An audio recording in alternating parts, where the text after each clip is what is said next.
sebagai orang yang menekuni isu demokrasi, sebagai warga negara, sebagai pemilih yang akan nanti memilih gubernur di Provinsi Banten, wali kota di Kota Tangerang Selatan bersama Mbak Caca, tentu berharap pilihan-pilihan politik itu adalah pilihan yang terbaik, menawarkan keragaman politik, bukan orang-orang yang kok mentoknya itu-itu saja, padahal kita punya kader-kader partai yang kita tahu bisa diusung oleh partai. Jadi makanya saya menyebut putusan MK nomor 60 ya, terutama bagai oase di tengah kemarau demokrasi, bagai angin segar, bagai air yang menyuburkan praktik demokrasi kita. Tetapi kemudian ketika ada putusan balik ini, dan juga bagaimana kita diperlihatkan ya, ternyata membahas undang-undang itu nggak serius-serius amat kok. Baru mau berkomentar anggota DPR sudah di stop. Baru kemudian mau mendalami sebuah isu, ini urusan negara ya. Kita putuskan ya, ketok palu. Kok begitu amat begitu. Jadi memang sebagai warga akhirnya kita belajar ya teman-teman. Yang namanya hak itu tidak pernah jatuh dari langit. Yang namanya hak itu memang harus kita perjuangkan. Dan kita harus bekerja keras mempertahankan itu. Tapi pendapat Pak Dasko tadi, walaupun beliau wakil ketua DPR, saya kira kita tetap harus alert nih ya. Tetap harus berjaga. Karena harus ada keputusan resmi dong itu batal. Keputusan resmi itu ya harus ada hitam di atas putih. Walaupun sebagai publik tentu kita memegang omongan dari Pak Dasko. Kan integritas, kredibilitas itu dari apa yang diucapkannya. Oke. Terima kasih Mbak Titi. Ini di sini sudah hadir ya di studio TVI Bang Adi Praitno yang sudah bersama kita di sini. Ini saya akan sapa terlebih dahulu Mas Adi Prait. Assalamualaikum. Ya. Ini meramaikan suasana yang ada di sini. Kalau tadi Mbak Titi mengatakan bahwa pembahasan yang sempat dikebut dalam sehari oleh Badan Legislasi DPR, tapi kemudian batal disahkan di hari ini, dianggap buang-buang waktu. Sekarang saya ingin ke Bang Margarito. Bang Margarito, marilah kita melihat ini dari sisi yang cukup konstruktif dari sudut pandang DPR. Betul memang proses legislasi undang-undang ada di DPR. Boleh tidak bahwa DPR berupaya untuk membahasnya meskipun memang terkesan sistem kebut semalam ya Bang? Bagaimana? Tapi akhirnya batal di hari ini. Nomor satu begini, kan udah batal tuh, tidak dilanjutin lagi, jadi apalagi ya jadi soal satu ya. Yang kedua begini, kalau kita bicara rule of law ada dua soal. Satu, Anda mesti cek elemen prosedur dan Anda mesti cek elemen substansial. Satu. Yang ketiga,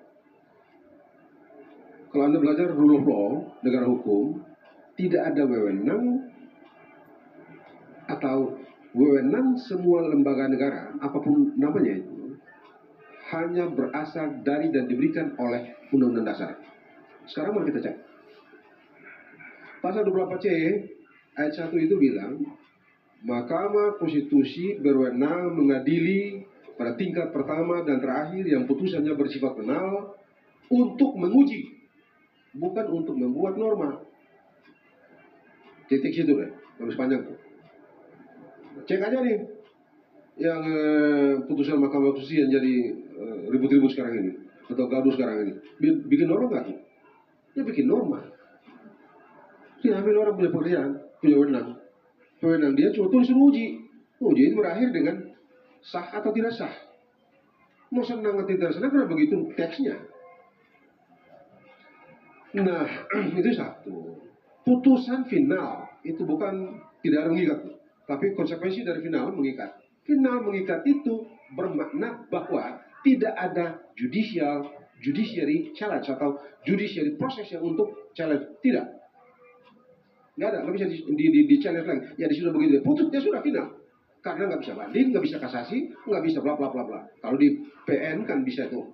Jadi dia final. Karena dia final, maka serta-merta menjadi hukum. Karena dia serta-merta menjadi hukum, dalam sistem hukum kita, dia ikat siapa saja, kecuali kambing.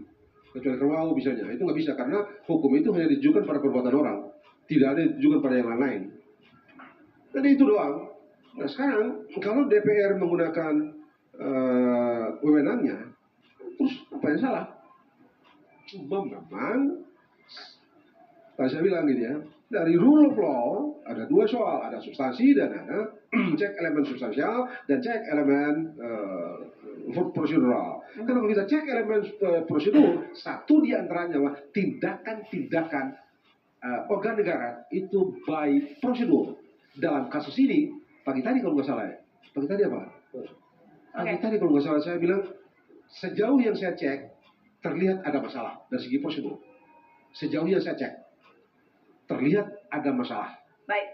Yang keempat, terus begini, ini kan sekarang ini kan sudah tidak mungkin lagi. Dengan atau tanpa Pak Dasko tadi ngomong itu, saya menghitung tidak mungkin undang-undang ini akan lahir. Mengapa?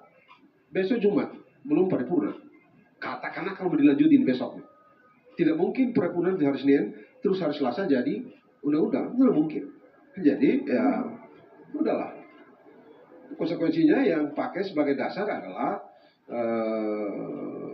putusan Mahkamah Konstitusi itu. Yang saya berpendapat gitu ya, sekali lagi, sebentar ya, dengan atau tanpa PKPU, putusan itu berlaku dasar karena tidak diubah maka dia berlaku, dengan atau tanpa PKPU dapat beralasan secara hukum digunakan sebagai rujukan untuk tindakan-tindakan hukum berikut dan dalam kaitan dengan pilkada itu, kurang lebih begitu.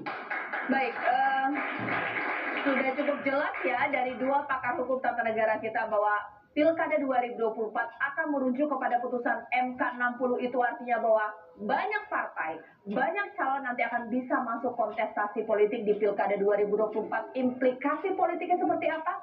Dua sisi kembali sesaat lagi.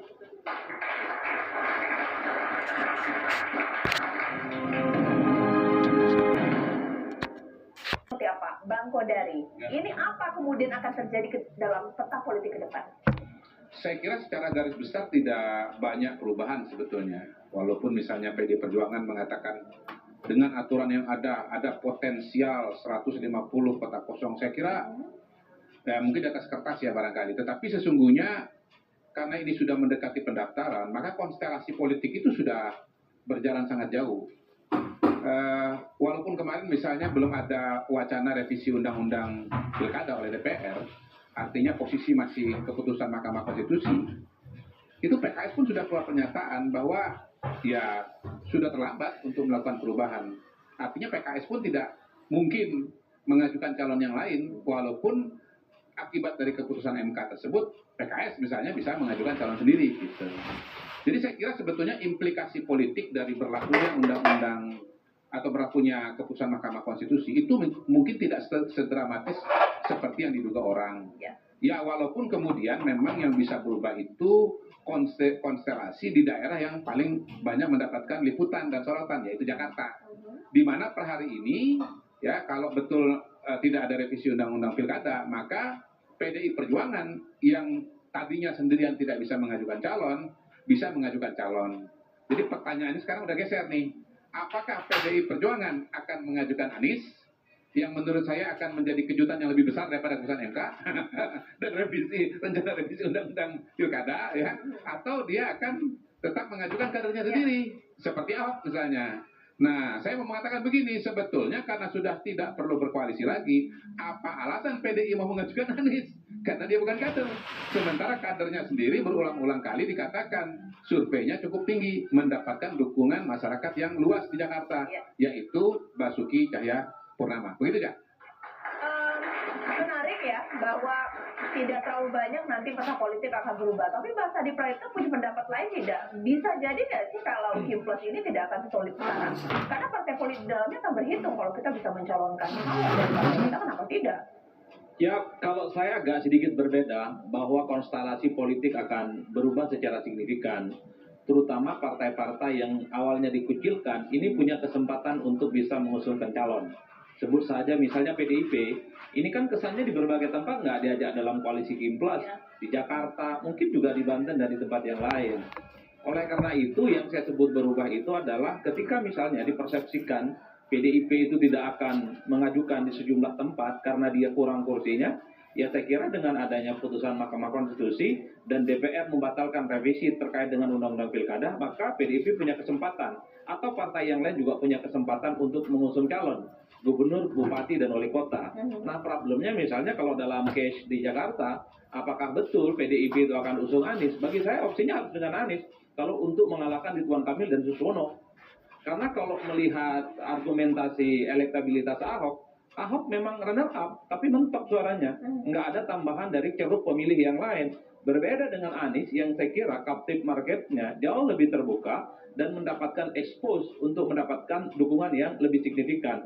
Problemnya adalah apakah jarak ideologis antara PDIP dan Anies Baswedan itu bisa dihilangkan dalam seketika hanya karena pilihan mentok. Ini kan pilihan mentok ya. Satu sisi PDIP itu butuh orang yang kuat melawan Ridwan Kamil, dan pada saat yang bersamaan Anies butuh partai. Dan hari ini yang belum memutuskan untuk mendukung Ridwan Kamil Suswono hanya ada di PDIP.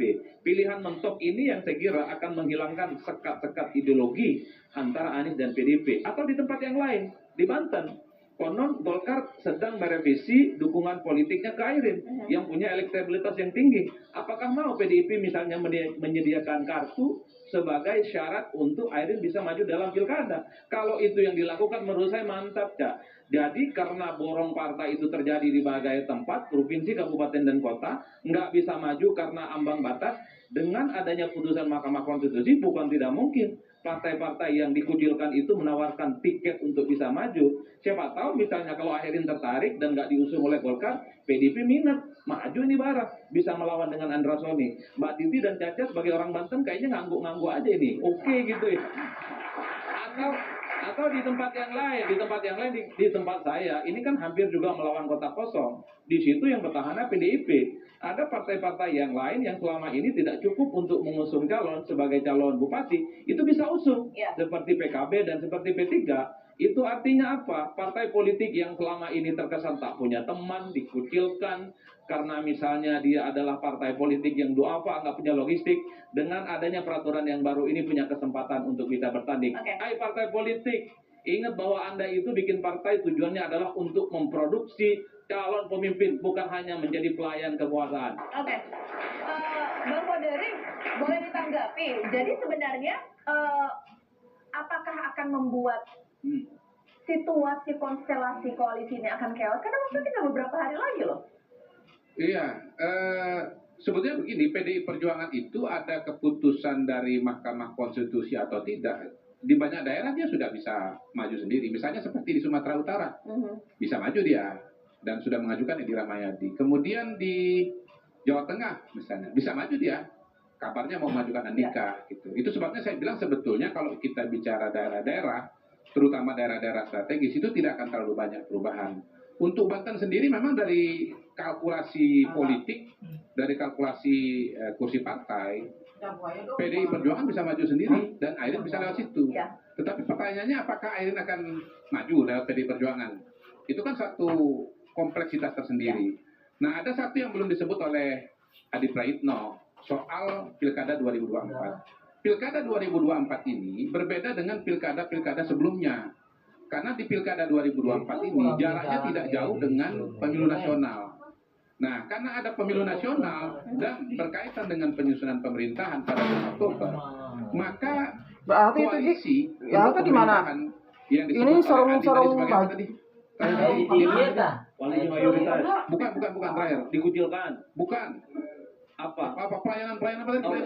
Pelayan kekuasaan. Pelayan kekuasaan. Nah, yang disebut oleh Adi Praitno sebagai pelayan kekuasaan itu buat partai politik penting karena menjadi bagian dari kabinet, jadi menteri gitu. Jadi nggak bisa dilepaskan bahwa konstelasi Pilkada 2024 itu adalah kaitannya atau satu tarikan nafas dengan penyusunan kabinet ya. Dan pada titik itu ada MK nggak ada MK, sebetulnya partai-partai politik ini punya ikatan yang lebih kuat dibandingkan dengan apa yang dilihat kalau hanya bicara pilkada saja. Tapi kita masih akan terus penasaran sampai nanti di akhir masa pendaftaran. Mbak Titi sebenarnya, DPR pada akhirnya mengamini bahwa kita akan melakukan kembali MK 60. Perlukah bahwa ini tetap harus ada PKPU atau tetap bisa dijalankan MK 60 tersebut? Tadi sudah jelas disebutkan bahwa putusan Mahkamah Konstitusi ini kan dia berlaku serta-merta dan juga mengikat semua. Kalau kita ilustrasikan beberapa peristiwa putusan Mahkamah Konstitusi terdahulu, teman-teman semua mungkin juga ingat ya ada putusan 90 tahun 2023 yang kemudian dipakai dan digunakan sebagai tiket dari Gibran Raka Buming Raka. Buktinya KPU bisa mengeksekusi itu. Dan terakhir ketika KPU misalnya menerbitkan peraturan KPU sebagai tindak lanjut putusan Mahkamah Agung, itu konsultasinya tertulis saja. Jadi dalam hal ini tidak ada keterbatasan KPU untuk mengoperasionalisasi putusan Mahkamah Konstitusi. Yang diperlukan adalah bagaimana KPU menyelesaikan perbaikan peraturan KPU, karena bisa dikatakan kan prosesnya sudah berjalan sebagaimana mestinya. Dan KPU yang saya ketahui sudah mengirimkan surat konsultasi ke DPR tanggal 21 Agustus.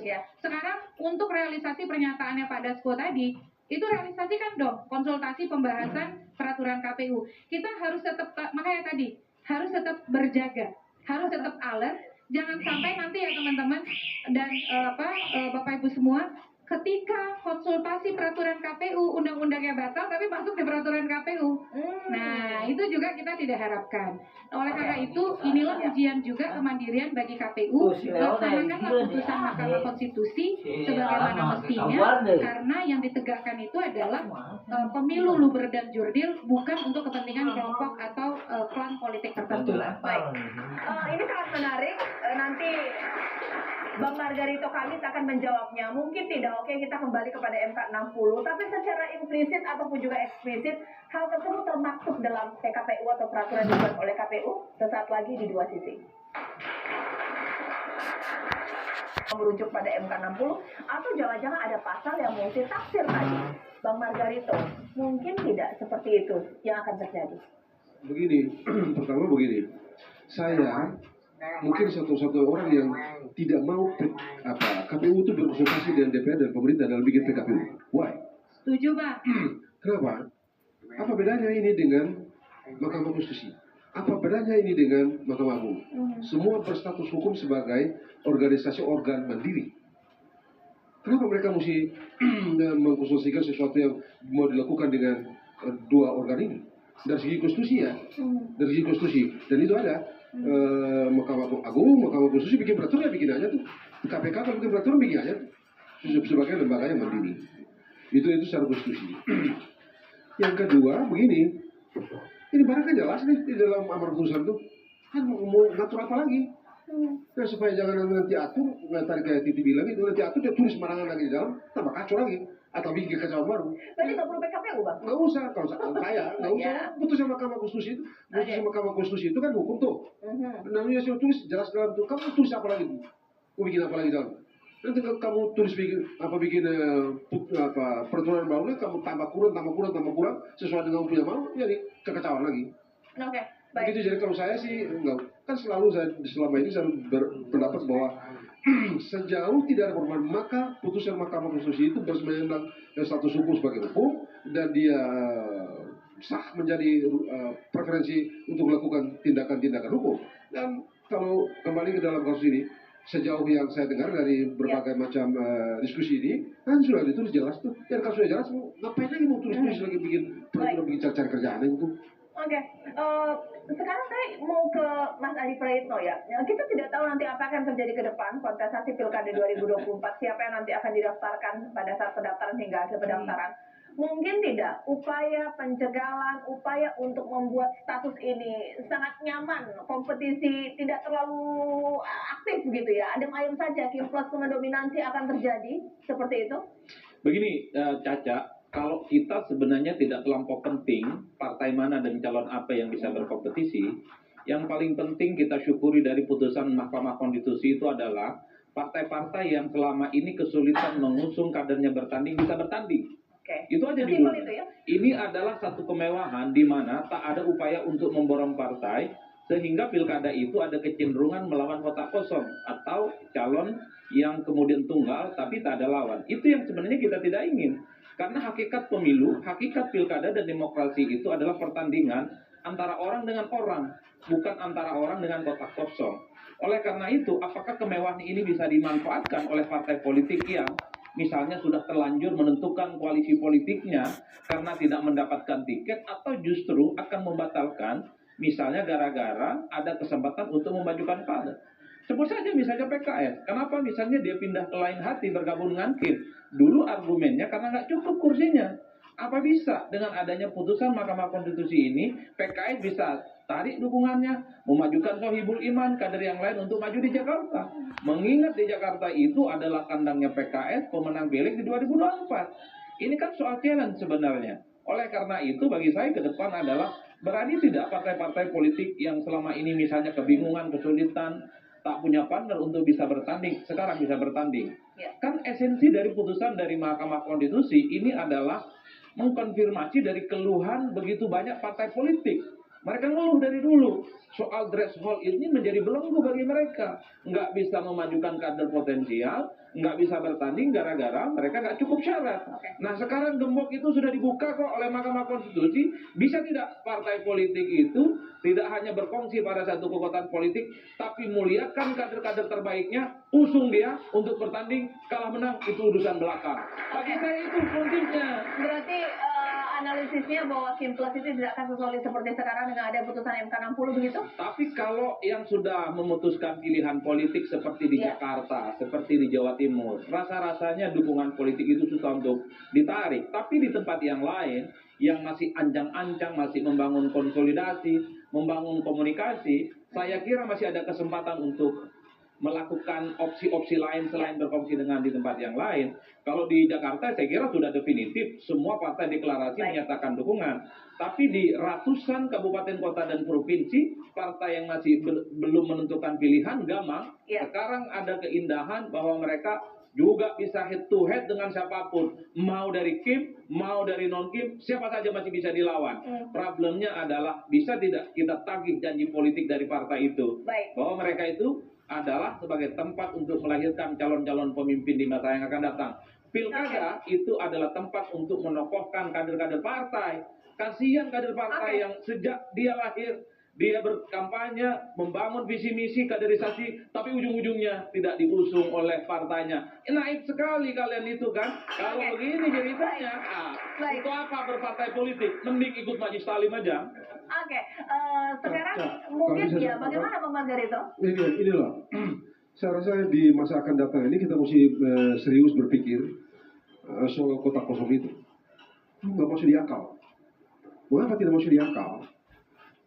Manusia diadu dengan kota kosong dan kotak, kardus atau segala macam dan seterusnya itu. Nah, tidak beralasan untuk menjadikan kotak kosong sebagai subjek hukum. Kalau kita jadikan lawan kotak kosong itu berarti kotak kosong itu subjek hukum. Nah, subjek hukum itu mesti dia bisa melakukan tindakan hukum. Kalau korporasi oke. Karena tindakannya dilakukan oleh wakil-wakil orang-orang pengurus-pengurus di korporasi ini. Tapi kotak kosong dia punya kepentingan apa? Karena dia tidak punya kepentingan sama sekali. Jadi ini konyol kita kalau kita samakan dia dengan manusia. Sehingga menurut saya di masa akan datang kita mesti serius mikir soal kotak kosong ini. Saya kira yang kedua kalau kabupaten, kalau calon provinsi, calon gubernur kayak di kabupaten di provinsi saya itu, jangan coba-coba masuk hari ini. Karena itu laut, darat, udara semua diperlukan. Duit butuh sedikit, gak tanggung-tanggung tuh. Beberapa hari saya ketemu salah satu kandidat itu, saya tanya dia, Anda itu kalau kalkulasi Anda selesai habis berapa kira-kira kalau kita di Maluku Utara, di luar urus partai ya? Dia bilang, Pak Margarito, kalau 200 meter itu more or less. Jadi partai-partai yang jangan coba-coba hari-hari ini mendorong orang baru masuk di Maluku Utara. Bapak belum, karena duit yang dibutuhkan itu luar biasa. Gede. Oke.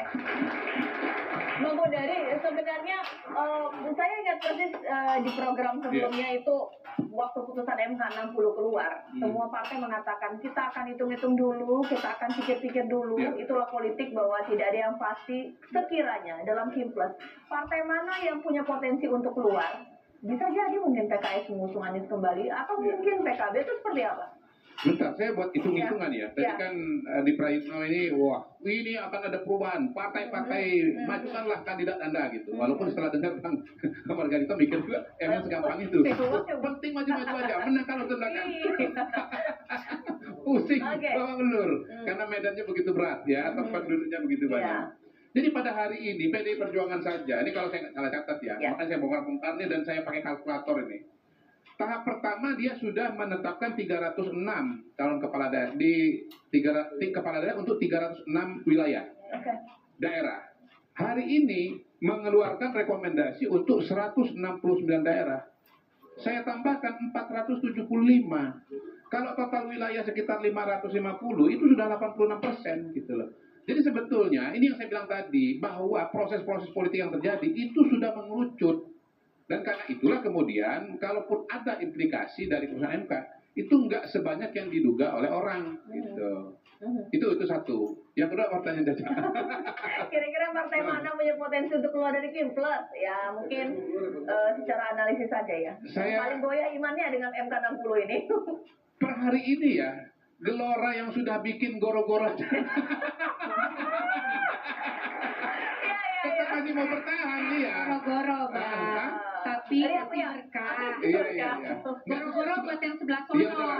Sebelah Gelora saya. yang memberikan gelora baru.